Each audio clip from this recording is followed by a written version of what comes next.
Lionel Messi is not the greatest of all time. He's the most protected man in the history of sports. There's a difference, and FIFA's been selling you the lie for 20 years straight. You've been trained like a good little lapdog to call him a genius, to go quiet and misty-eyed every time the violin music plays and he taps the ball 5 yards. Meanwhile, the refs tuck him in at night. The media writes him love letters, and FIFA polishes their golden boy like a crown jewel because that's exactly what he is to them. Their cash cow, their princess, and you bought every second of it. Cristiano Ronaldo went to England, Spain, Italy, every league, every brutal defender alive, and scored everywhere he walked. Messi babied in one league, propped up by a system built around him, protected by a whistle that goes mysteriously silent the half second he flops to the floor. And you call him the GOAT? Be serious. IShowSpeed screamed this into a camera in front of millions, and the whole internet called him an idiot for it. He was right. You were the idiot.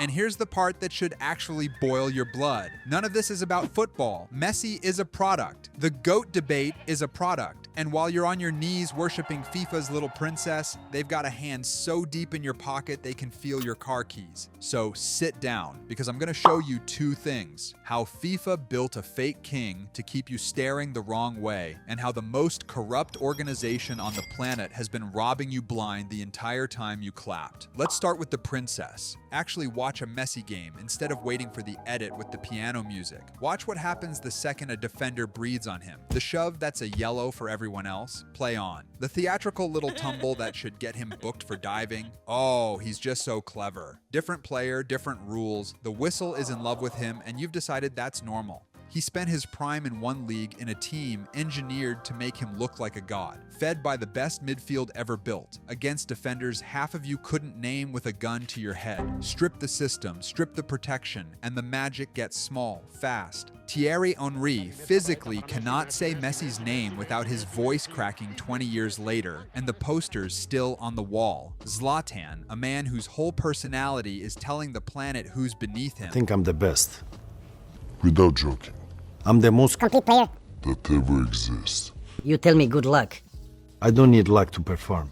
I decide when to perform good. Suddenly goes shy and quiet about the one guy he should be roasting. The entire ex-pro choir singing the same hymn to FIFA's princess, right on cue. You ever wonder why they all protect the same man this hard? Hold that thought. 2021, they give Messi the Ballon d'Or best player on earth. One problem, he wasn't, not even close that year. Robert Lewandowski scored everything that moved, broke records, carried his team, the numbers screamed his name so loud it was embarrassing. Didn't matter. The princess needed another shiny thing for the cabinet, so they handed it over and dared you to complain. Players complained, fans complained, and the same media that fed you the lie just smiled and moved on. That's not a sport rewarding greatness. That's a brand protecting an asset. Meanwhile, Ronaldo, most international goals in the history of the men's game. A Champions League record nobody's within a country mile of. Scored in finals on the biggest nights across 3 leagues for 20 years with nobody babying him. And they've got the nerve to call him second.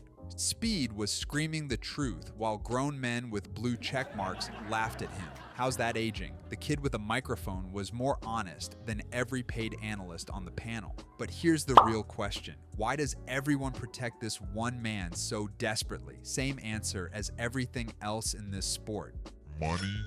They don't protect Messi because he's the best. They protect him because he sells. Most shirts, most sponsorships. To FIFA, he's a walking billboard with a left foot, and the billboard has to stay shiny. And the GOAT war Messi versus Ronaldo, the thing you've screamed about for 2 decades, that's not a debate, that's the product. A fight that never ends is a sale that never stops. Every time you argue, somebody cashes a check. You think you're a fan. You're a customer who pays in attention. So now let's talk about the people holding the leash. Because once you see what FIFA actually is, the rigged whistle stops being a theory and starts being the whole business plan. Here's a fact that should make you throw your phone. FIFA, this multi-billion-dollar empire, is legally registered as a non-profit, a charity, the same tax box as a soup kitchen. I'm not being cute. That's the actual status. And when the World Cup comes to your country, FIFA demands what they literally call a tax bubble. Translation, they walk in, use your stadiums, your cops, your roads, make $7 billion inside your borders, and pay tax on almost none of it. You pay tax on a sandwich. They don't pay tax on $7 billion. And this Charity? it's sitting on a war chest of billions in reserves.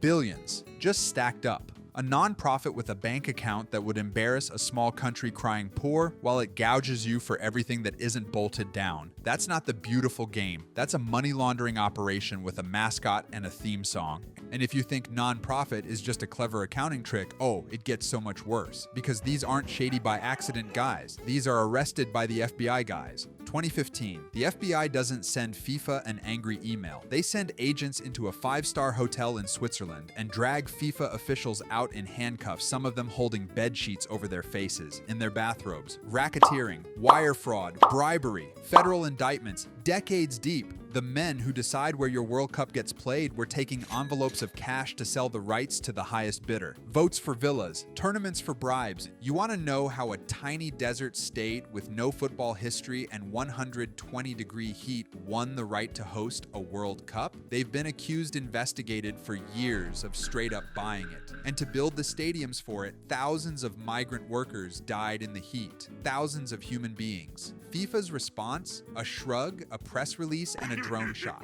They danced on top of it and told you to enjoy the show. And the president who ran the whole circus during the bribery years, banned from football. Not jailed, banned. He kept the money, kept the pension, walked off comfortable. These are the people you trust to keep the whistle honest. You really still think the games are clean? You watch that whistle bend for the princess and tell me with a straight face. And after all that, the tax dodge, the bribes, the bodies, they came for your wallet one more time, right out in the open. And you said thank you. Last time the World Cup was in America, the average ticket was around $58. A family could go. This time they rolled out dynamic pricing, the airline scam, and the price exploded. 1,000% higher, adjusted for inflation. Seats that cost more than rent. And the locals, the fans whose taxes built the stadiums, can't even get in, priced out of their own country's games, while some corporate guy who can't name 3 players sips a $40 beer in the front row. But that's not enough for them. It's never enough. So they blew the World Cup up to 48 teams, more games, more tickets, more money, dressed up as growing the sport. They invented a bloated new Club World Cup, another cash grab with a trophy taped on.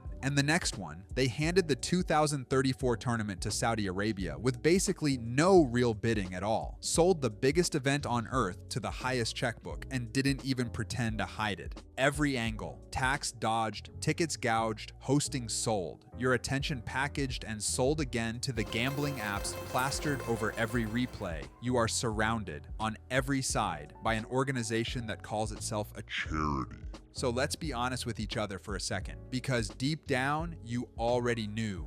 You knew. You felt it every time the whistle didn't blow, every time the price went up and the excuse came out. And you defended them anyway, because admitting you spent 20 years worshiping a marketing campaign feels worse than just keeping the poster on the wall. And you'll do it again, right now in the comments. You'll defend your princess. You'll tell me Speed's a clown. Tell me I don't know ball. Tell me Ronaldo's washed. Go ahead. Every word just proves you'll fight harder for the people robbing you than you'll fight to keep your own money. I'm not telling you to quit football. I love this game. That's the whole reason this makes me sick. I'm telling you to notice. Notice who gets richer every single year while you argue about a goat that was picked in a boardroom.